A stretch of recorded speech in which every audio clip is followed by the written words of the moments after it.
Greetings, YouTube and Temple of the Adversarial Forge.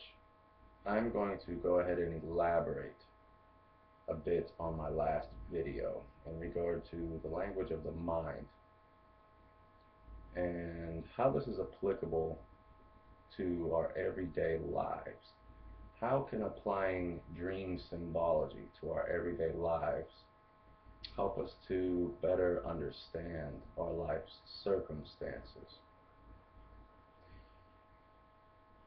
And I will say that this is the next step in regard to the understanding of the mirror nature of reality, um, and how our external reality is a reflection of what's going on inside.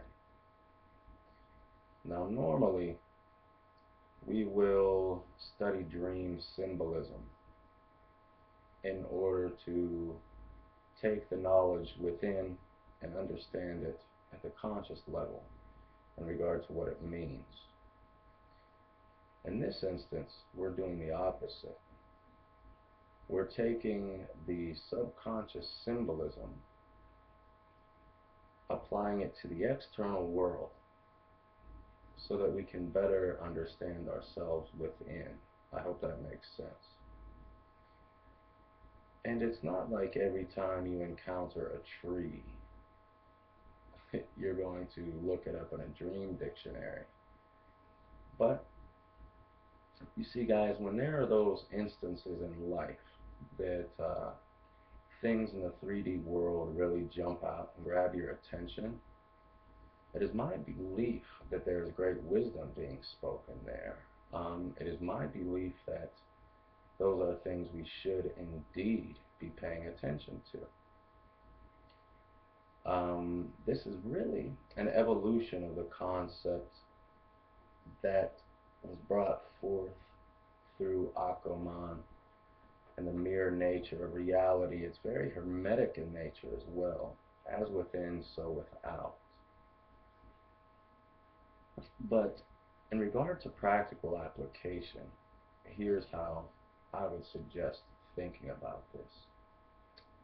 And my high priestess contacted me today with a great example. Uh, she was asking me about the difference in symbolism in regard to crows and ravens. Now, she always thought that they were one and the same. She asked me about the symbolism because as she was approaching a grocery cart at the grocery store, a raven was perched on the buggy that she was approaching. And she spoke to the raven, and the raven actually flew back towards her and flew above her head as it was calling. Now, that would be a perfect example of how we would want to know what the raven signifies and symbolizes in regard to the subconscious mind. The raven signifies the activation of magic. The raven is the one who delivers magic, and causes it to align to our will.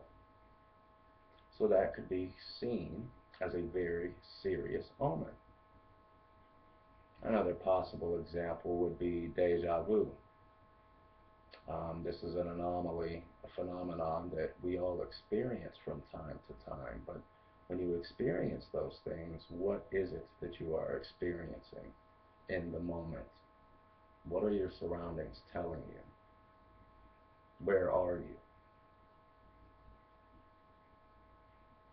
When certain key elements start standing out and you know what they mean to the subconscious mind, you are learning to listen to your external circumstances and gain wisdom from that.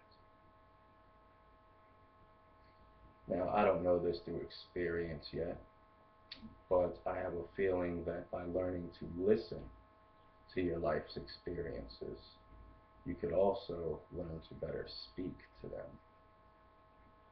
and compel them according to your will. Because your external reality automatically at this point becomes the impetus for you to better know thyself, for you to better understand what's going on in the subconscious mind. And these things start to become one and the same.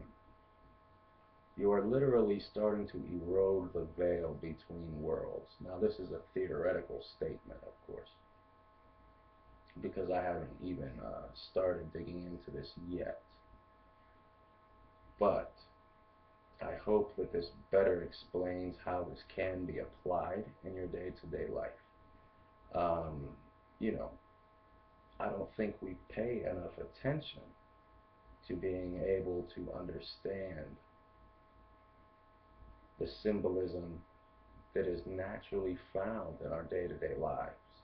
And I'm not talking about the symbolism that's spoon-fed down our throats through marketing and subliminal messaging either. I'm just talking about life's experiences. I really do honestly think this will be an enriching project and an important part of the great work because I don't know too many people out here that are doing this, guys, but it makes logical sense. It really does. That being said, I'm going to go ahead and end this. Y'all have a wonderful evening now.